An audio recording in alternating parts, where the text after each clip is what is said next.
Hello, friends, and welcome to episode 768 of the Juicebox Podcast.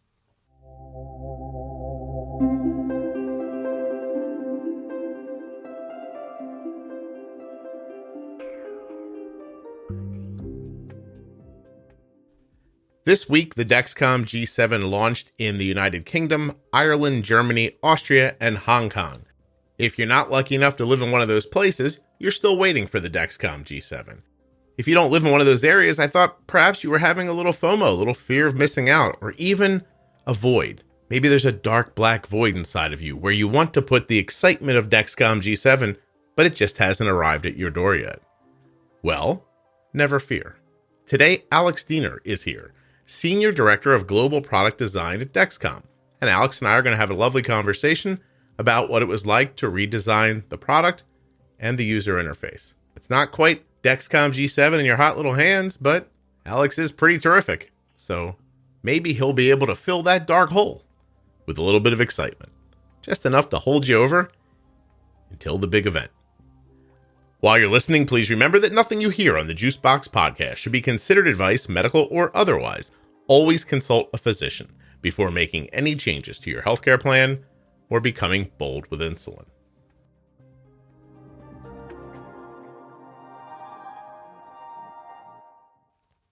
This episode of the Juicebox Podcast doesn't have any ads. It's an extra episode. It's just an idea I had a couple of days ago. I thought, I could have Alex on, talk about G7 design, the UI, all that stuff. It would be nice. A little extra something for you at the end of the week. I was lucky enough to be able to set this up quickly and record the episode, and here it is for you now. I will remind you that the podcast is supported by advertisers. And when you click on those advertisers' links, well, that's how you get this stuff. You know what I'm saying? Like, I can't make this podcast for free. What do you think? You think I don't have bills? I do. I have bills, like an electric bill, and I got to pay like for the kids. They go to college. People eat. There's a lot of stuff around here. So if you're in the market for the Omnipod 5 or the Omnipod DASH, the Dexcom G6, the Contour X1 blood glucose meter, Gvoke HypoPen, the InPen from Medtronic Diabetes, or if you'd like to learn more about Touched by Type 1, and even, in fact, get your diabetes supplies from ONEsmart, you can do that with links in the show notes of the podcast player that you're listening in right now, or the links that are available at juiceboxpodcast.com. When you click on the links or type them in a browser, you're supporting the show. Omnipod.com/juicebox, Dexcom.com/juicebox, ContourNext.com/juicebox, GvokeGlucagon.com/juicebox, InPenToday.com, TouchedByType1.org, and USMed.com/juicebox. That's it. That's all I got to do. Now, the rest of it is free of me telling you about the advertisers. It's over now. This part's over. I appreciate you listening to it. Let's talk to Alex.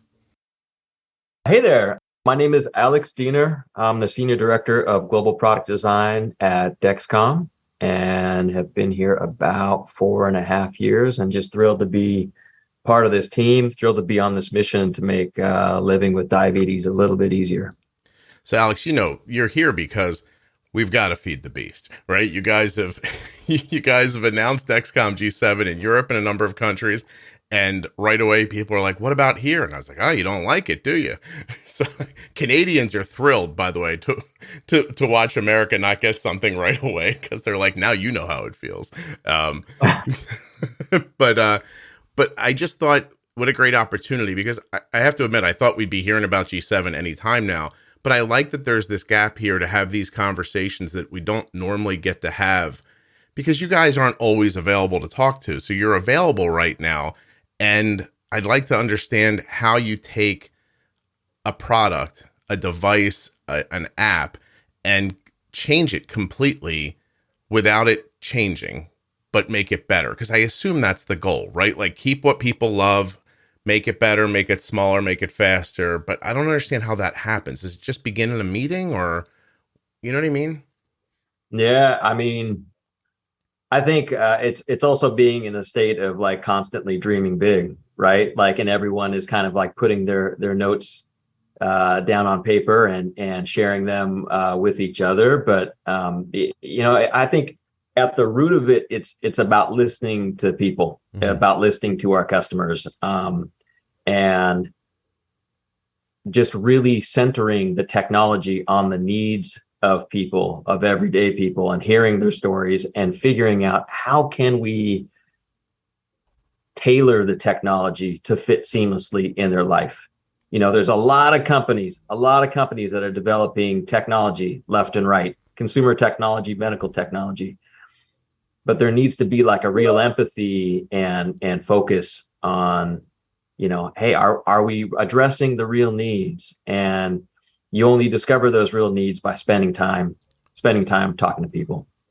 I find, especially, well, listen, I'm more focused on diabetes, but I've seen so many apps, for example, people are like, oh, we have a great idea to help people with diabetes, and they get funding, and it's sometimes stunning how much money people throw into it. And then the app comes, and I think, this is valueless. Like, it does. Don't you understand what people with diabetes want? They want things to work, and they don't want to put as much effort into it. They're not looking to be involved constantly. You know what I mean? They're looking for it to do what it needs to do. And when they need to be involved with it, it needs to be fluid and work well and look right. And when they don't need to be looking at it, they don't want to be looking at it. And people keep trying to drag, I don't know, like, I don't want my daughter to have to write down what she ate at 3:00. You know what I mean? Right. Like, I want an algorithm that sees a little jump up and pushes it back down again. And then that moment's gone and we don't have to think about it. Yeah. I want ease. I wonder how hard it is for you when you're working on things and you have drawings and ideas and designs, that this is going to be in the next version of this. And you hear people online say, you know what we really want? We want this. And do you think like, oh, we're doing that, but I can't tell you. Do you ever have that thought? Oh yeah. Oh, for sure. Yeah. Yeah. I mean, we have, a lot of different things that we're pursuing, and, medical devices take time to build. Really high quality, robust, user-centered products takes time. Sorry, Scott. No, I'm sorry. I was just going to say, so the G7 app that we're going to be seeing soon, is it, I guess go back and tell me, when did you start working on it? How far back was it being worked on? It's been a number of years. I've been at Dexcom for 4 years, and it's been in work ever since then and beyond. I think there is kind of a layering of generations, where work from one blends into the next. Ideas and thoughts and aspirations kind of flow into the continuity of building one platform to the next. But you asked about how does that happen? How does that become real? And I think part of it is us, as a team, kind of setting an ambitious target. Like, what do we want to deliver? What have we heard from people? What do they want? They want clear, simple, robust, intuitive products. Right. Okay. And then how do we break that down into constituent parts of the experience? Right. Like, how can onboarding be better? How could the wear experience be better? And looking for ideas in each and every one of those vectors. And, I want to make this super, super clear. Design is a team sport. Product development is a team sport. And it takes tremendous amount of people to make it work, and to make really compelling, amazing products. And I'm talking about, research and product management, engineering, program management, advanced tech, operations, even the feedback from the sales team. All of these different groups bring their ideas and their creative energy to bear on the product development process. And, the hardest part is curating all those ideas, what are we going to start on first? And what is the highest impact to our customers? Right. And then from there, building some prototypes, whether that be a worn thing, whether that be a digital experience. Let's build some prototypes. Let's get them out there. Let's put them in front of people. Let's hear what they have to say. And then, adjust the prototype and repeat build, test, repeat. Yeah. So, Well, I mean, from simple things like websites all the way up to what we're talking about today, everybody has used something and thought, did they not let anyone try this before they gave it to us? And especially with diabetes, you think, like, did no one with type 1 wear this? And there's been stuff like that in the past. So it's a perfect idea, to let people look. I also imagine too that there has to be a desire from the top, because you could be at a company that just is like, look, the other app works. Who cares? We're not spending money on it. And, so there has to be a desire to want to do that. So you guys have that from the top down, obviously. oh yeah. Yeah. Yeah. So Yeah. There's a spirit of continuous improvement, all the way across the company, top to bottom. Yeah. So that's a huge asset to a design team. Sure. Right. To have that support of chasing new ideas. Even knowing that, not everything's going to pan out. You're going to chase some ideas that won't pan out, and that's okay. That's part of the process. So, okay. So you say it's kind of broken down into parts. So I guess visual is a part, right? What does it look like? How does it function? What information do people need? Like, you guys did you blend the Clarity app together with the Dexcom app? Yeah, there are insights from Clarity that show up on a Clarity card within G7. So you get a lot of that high impact information right at your fingertips on that homepage. But I could kind of maybe expand on your line of thinking there. Like within the global product design team, we've got UX, which is like your information architecture and your flow. You've got user interface or UI, which they're the visual layer, how that user is absorbing and interpreting that information, and they are very much integrated with that UX team in terms of the overall flow. There's the instructional design. There's like the content designers, and again, they are also integrated both with the digital product and the physical product in terms of like just making sure that people understand how to use this, how to make it as intuitive, how to communicate the functionality.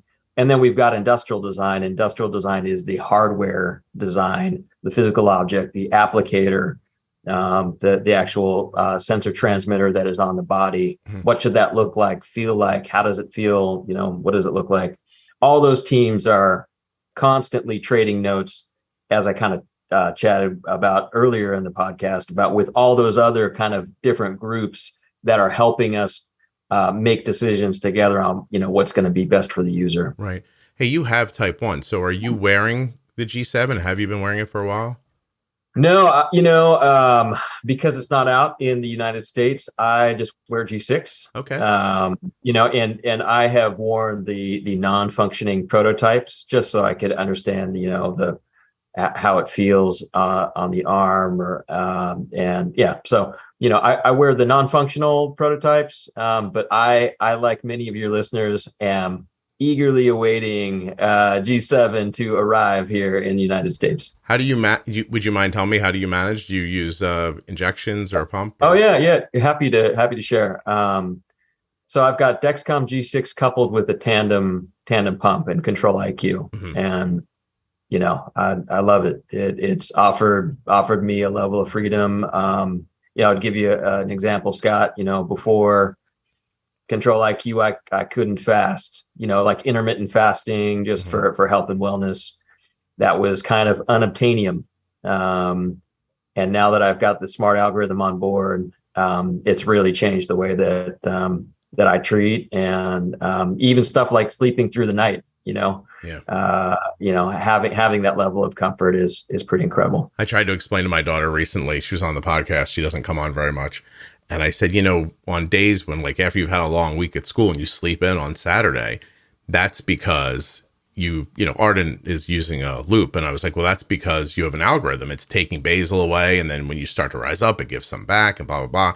And she's almost, even though she's lived through a couple of versions of diabetes management, she was very young when she used MDI. She doesn't remember it particularly, and even like first generation Omnipod and stuff like that. So she's like, yeah. You can see how just normal it is to her that sleeping in is not a big deal. But for so many people, it's it's unobtainable. Like you said, like how am I supposed to sleep in? My blood sugar starts to dip right away if I stay sleeping too long. Or, how do I go to a blood test tomorrow morning when the guy tells me I can't eat after midnight? And exactly. It's a big deal. Exactly. So then if you're using Control IQ, then this covers one of the questions I know people are going to want to ask, is that how soon after G7 becomes available will it integrate with Omnipod 5 and Control IQ? And I mean, what are the goals for that on your end? I know you guys aren't the pump companies, but I can't get into specific dates, but I can say that like everyone sees the tremendous value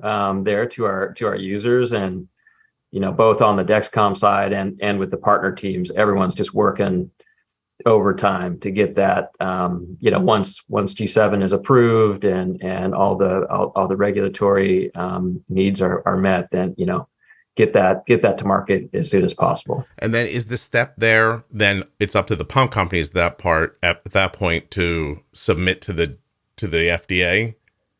Is that how that works? I'm probably not the best person to talk to in terms of like all the regulatory steps and sequences, but I think you're along the right lines. Well, I think it's just comforting for people to know that I don't know why anybody wouldn't understand that it's being worked on behind the scenes, but it always freaks people out. We're like, well, when's this going to start? I was like, I believe I'm assuming they've been working on it for a while. So, it's very exciting. Okay. So you're the Senior Director of Global Product Design. Seems like a big title. What does that mean? What do you do day to day? Every day it's about, seeking design opportunities and helping the team, the collective design team, really chase these big ideas. How can we bring them to market? What should they look like? What should they feel like? What is the experience that we're delivering? And we employ so many incredible designers. So it actually makes my job much easier, because there's tremendous amount of creativity and empathy for the diabetes experience across the team. Right. I will say, you mentioned earlier, like, hey, have you used products that you felt like maybe people who are living with it may or not have tried it. Over half our design managers either have type 1 themselves or are a caregiver for somebody with diabetes. That's amazing. And so I think there's a tremendous amount of expertise there. And also, just to make it super clear, even those folks that who are not living with diabetes, everybody, you've never seen a company that is more mission driven and more focused on educating themselves to the experience and what we're trying to deliver. It's pretty incredible. And so really it's about, how can we make an impact for people? What should that impact look like? And how do we get it to market? So let's break it down a little bit then. So everybody who knows what a G6 looks like understands that the transmitter pops into the sensor bed, and you take it off every 10 days, and the transmitter keeps getting recycled for the life of it, which I guess is 90 days if I'm remembering right. And then you bring in a new transmitter. But G7 is going to be nothing like that. Like, everything's going to be one use disposable. Is that right? That's right. Yeah. So the sensor and the transmitter is combined. Yeah. So it kind of takes away that extra step. A little bit easier, a little bit smoother to use. Mm-hmm. What about the application process? It's just like it looks like a little plastic cup to me, and you hold it to your skin and just press it down.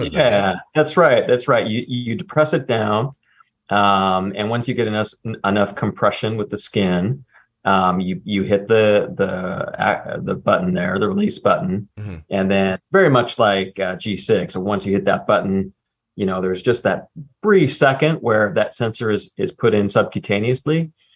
And it's quite, for me personally, on some of those trials, it's very, very comfortable. Good. Yeah. I was going to say, it's obviously much flatter. It appears to be, in diameter, maybe is it even as big as a quarter? I don't think it is, right? I believe it's a little bit smaller than a quarter. Okay. Yeah, I'd have to go back and look at the specs exactly, but it's very close. So wearing it more comfortable, you said. Yeah, one of the things we talk a lot about in terms of the wearable is the Z height. And the Z height means it's the distance from the surface of the skin to the top of the wearable. Mm-hmm. And with G6 compared to G7, there's a big difference there, a big reduction of Z height. So, the daily activities like putting on a shirt, toweling off, seat belts, these types of interactions of things that could make contact with your wearable. We think that people are really going to notice interference. They're going to notice that wearable less. Okay. So what about on the app side? Because I mean, obviously we've got the device down to almost like it's almost taking up no space in the world. So that's, I don't know how much smaller you can get it one day, but that would be amazing. But now the app's really where you live, right? Like once it's on, you don't think about the device anymore. It's all about the app. So what are we going to see? Like in your opinion, what are people going to like be struck by? What kind of changes do you think will they at first see, and then what will they experience over time that they really end up enjoying? Yeah. I think as we kind of hit on before, I think one, they'll notice the fact that it's combined.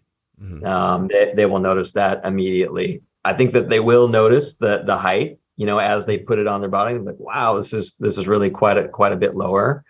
I think that they will also notice, this new app design, kind of the more modern interface, card-based architecture, a navigational tray on the bottom that allows you to move into different sections of the app. 30-minute warm-up time is going to be transformative for a lot of people, like that distance between getting the glucose values between one session and the next. Mm-hmm.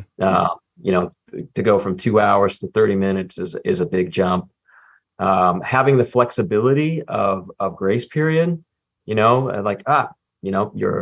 child is maybe going to school or you're about to go to work, and you don't want to change your wearable, your sensor yet. So, having that 12-hour grace period is really key. For those people who prefer to use a receiver, the G7 receiver is a huge change. It's much smaller, much lighter.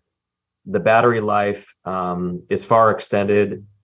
High contrast screen on that, and it's also less expensive. So I think a lot of people will be incredibly pleasantly surprised at kind of the upgrade on that receiver.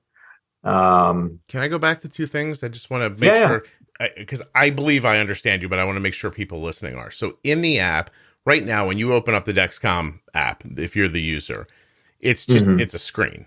There's not much more there. You can turn it sideways, go to landscape. You can choose 3, 6, 12, 24 hour views.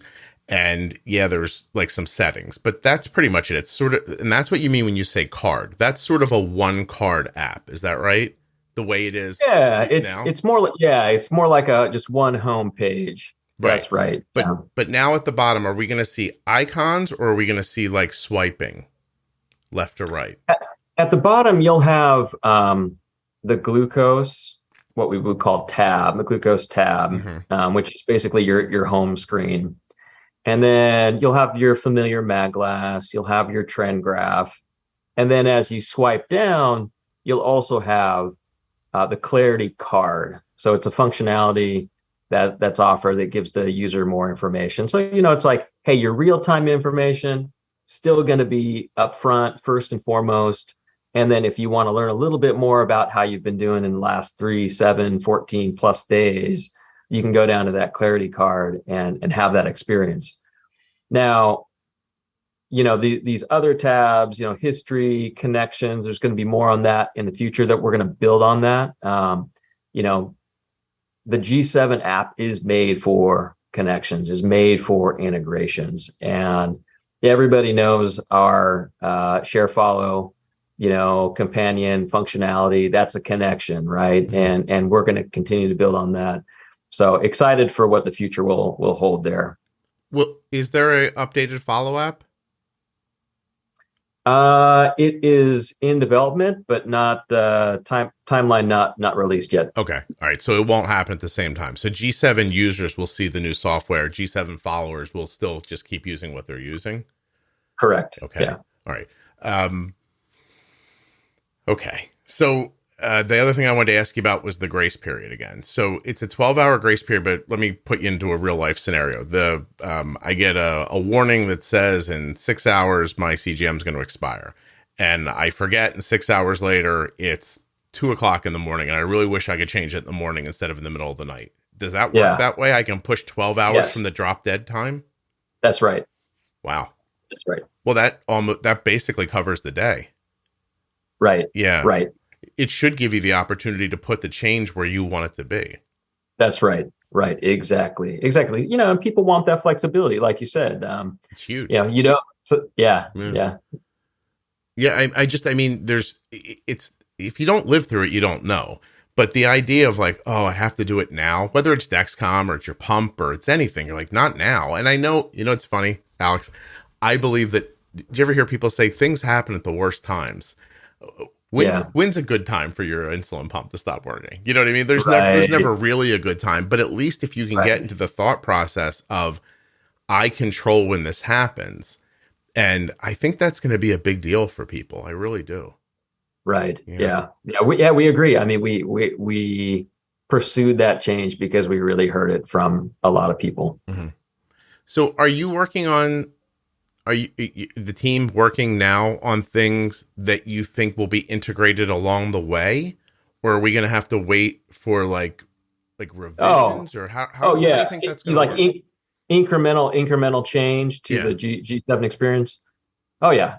We're absolutely working on changes and upgrades to the G7 experience, and we'll be delivering that over time, as opposed to big changes only being reserved platform to platform. Mm-hmm. Okay, yeah. So you don't have to wait for whatever comes after G7. Not that I'm trying to put it in your head that you need to come out with one, but yeah, you don't have to wait for the next thing. You guys are going to kind of become like, maybe you could kind of do it the way Tesla does it, when they're like, look, here's this one little add-on. We'll give it to you in a software update, and here it is.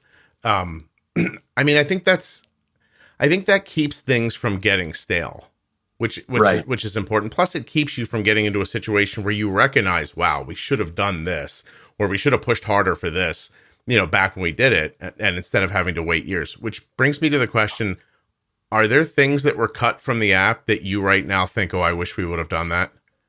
Or is there stuff that you saw? Like, how does that happen in the room when someone's like, no, we need to do this, and somebody else is like, no, it's got to be this? Like, I think anybody in product development always has a wish list. And we have a long wish list, right? Mm-hmm. You're never able to get everything you want into one release. So, yeah, we definitely have aspirations and future plans for delivering, kind of more new and different experiences, expanded capabilities.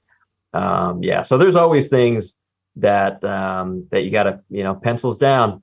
Time to ship. We gotta turn this thing in. Yeah. I would love to know what popped into your head when I asked, because I'm assuming there was like, oh yeah, that I would have liked to see that. I would have liked to have seen that. That's right. Yeah. Well, I can tell you that the years that have gone by since someone reached out to me from Dexcom and said, would you talk to a person once they ask you a bunch of questions about what you think about the app? It's so long ago, and the company is so different now than it was back then. I mean, can you give me a feeling for, I don't need exact numbers, but the size of the group of people that work on this compared to that group 5 years ago? Is it just like before you got there? Like, have you seen that transformation in 4 years of things growing and becoming a focus? Yeah, for sure. Obviously, as a company grows and matures, and its aspirations expand with it, it needs a larger team. I can speak for the design team. And there's, I think this also kind of speaks to how Dexcom sees and values product design. The product design team has doubled in the last 4 years, and we want to do more. We want to deliver more to our customers globally. And that requires, a lot of planning, a lot of thought, a lot of careful thought and work to make that happen. So yeah, I mean, there's definitely been an expansion. I think we also am feeling like, there's so much we can do. There's so much that we can deliver to people, and the team needs to scale to be able to accomplish that. Let me ask you a couple other questions. How about rate of change? I mean, it's public now, right? You can tell me. Let's see. So Delta, like, do I see since the last reading, I've gone up 5 points or down 3 points or something like that? Rate of change is not in there. Okay. Well, if you're going to ask me later what I want, we'll start with that. That's top of your list. I have to say, I think so. I think that's one of the bigger ones. I think other people might say watch integration, right? Which I don't see as I don't know, but to me, that feels more like a limitation of Bluetooth and the hardware than it does other things. But I think that I would hear from people watch integration for sure. I think Delta rate of change is a big deal. I think it tells you a lot about what's happening in the moment. It gives you that feeling of like, oh, okay, it's moving, but it's not, you know what I mean? Like, I don't know why it's different. Like, you see the arrow, it's because you don't have to remember, right? Like, you're diagonal down 96. The next time you look, you're 88. You don't have to go 6. All right, I've moved 8 points. You know what I mean? Like, you just see that there, and it just, I don't know, it takes away a level of, I don't know. It takes away a level of having to think about it, which is nice. Yeah. I mean, there's the granularity of like, what is my ascent or descent, and what am I doing right now that may have an impact on that, or or that rate could have an impact on what I'm doing, vice versa. So. Yeah. In that example, like, the way it would hit me is, okay, the thing I did is working, and it's working the way I expected it to, or it's not. You know what I mean? Like, it's, oh, geez, I thought it was going to move farther by now, or that kind of thing. So I don't know. I find that completely valuable. What else? All right, wait, you said you have questions for me? I didn't realize this was going to happen, Alex, but we can turn it around. Go ahead. What do you got? Yeah, I mean, those are my two big ones. Yeah. From Arden's perspective, what does she want? And then you as a parent, what do you want? I mean, rate of change, got that. I think Arden would say that she wants one app to rule them all. I think that's what she would say. I think that if absolutely being completely like open, Arden used Omnipod 5 for a number of months. And at the end, she said to me, I want to go back to Loop because I only have to look at one app on Loop. And I don't have to carry another device, which I know some people don't want to work from their phone, and that's fine. But for her, she wants it to be on her phone, and she doesn't want a ton of different apps. So as the integration comes together, I think that's something everybody's wondering, which is, how do you, with your pump partners, come up, and can you? Like, I don't even understand, and maybe you don't know either, but from a regulatory standpoint, like, I'm not even sure if you're able to, but I don't want to have an Omnipod 5 app and a Dexcom app. I want everything to work in one place. I would bet a lot of people would say that for certain. And then I don't know, does it become cluttered? Like, what kind of a design problem does that become then? Yeah. So. And that, I think we responded to that in our own kind of way. Our own ecosystem is like, where people are like, I want more access to my Clarity information.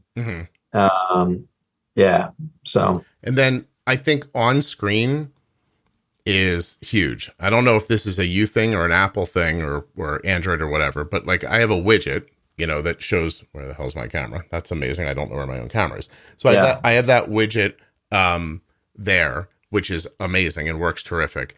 But I would love it if it was on my lock screen, if I could see stuff on the lock screen. And I know a lot of people, parents of younger people, would like to see treatments and boluses on the follow app.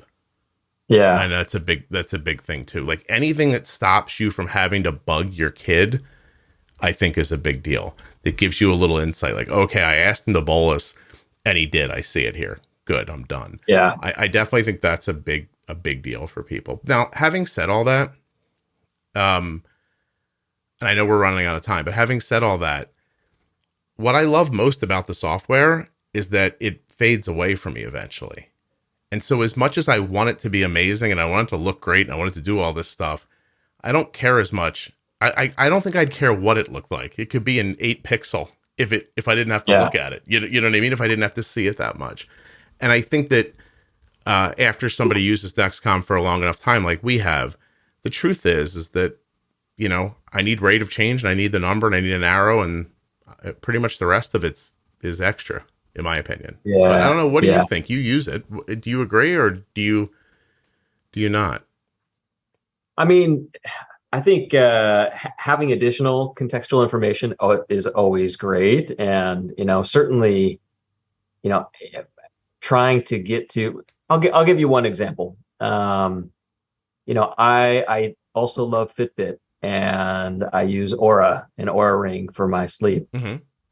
I love all those different data sources, and I'm a little bit of a data nerd, Mm-hmm. right? So I like to have that, but you know, it would be, you know, that's definitely something that is of interest, of like, oh yeah, how can you get that information all in one place? And I think that's you see that with Apple Health and Google Health, right, where people are trying to get kind of a consolidated view. So I think that's a, you know, super interesting space.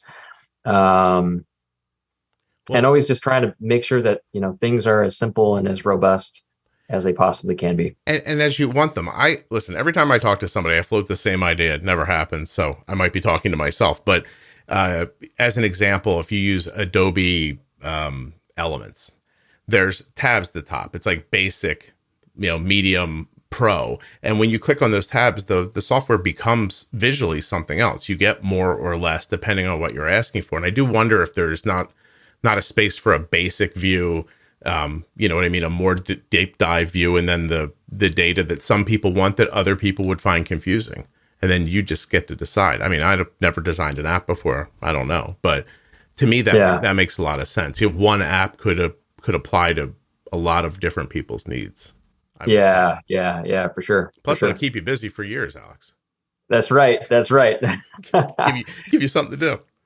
I know we just have a couple minutes. I'm going to ask you one question, then I'm going to let you go, right? Yeah. What's it like working in the health space where it's not just about how it looks or how it functions, but it's about the FDA saying it's okay, or it's about it definitely has to work? Like you can't say to the FDA, this thing's going to beep at a certain number, it's going to show me something, then it can't happen, right? Like is that an extra pressure? Like how much of that do you think about, like after you're done designing it, somebody else has to say okay to it beyond just the design perspective? I don't think of that as an extra pressure, at all, because it's, you know, obviously we want to develop, you know, products that are incredibly safe and effective and meet the needs of people. I think those other organizations are just helping us in that mission. It's always good to have an outside perspective and look at those things. So from a design perspective, I don't see that as, you know, an extra pressure. Really, the pressure inherently is doing the best job you can for the needs of people in managing their disease. Right. And that's, hey, we'll take that challenge all day long, because it's incredibly gratifying, both to hear from patients and from caregivers, doctors, about that kind of the impact. And so, yeah, sure. Is medical device development slow and methodical? Absolutely. Mm-hmm. Is there a reason for that? Yeah. And we love that challenge. Obviously there's some days that you wish, I wish, you know, this process could go faster, but there's a reason why it has a certain pace, and it's all about making sure we do the best we can for people living with this chronic condition. Well, thank you. I appreciate you doing this very much. Hopefully I can have you back on after the device comes out and we can pick through it a little more, but it was great talking to you. Yeah, Scott. Hey, it was great to meet you this morning. You know, I've definitely listened to the Juicebox podcast a number of times, and thanks for, thanks for everything you do for the community on kind of keeping everybody up to speed on what's coming down the pike and how best to manage. It's my pleasure. It's nice of you to say.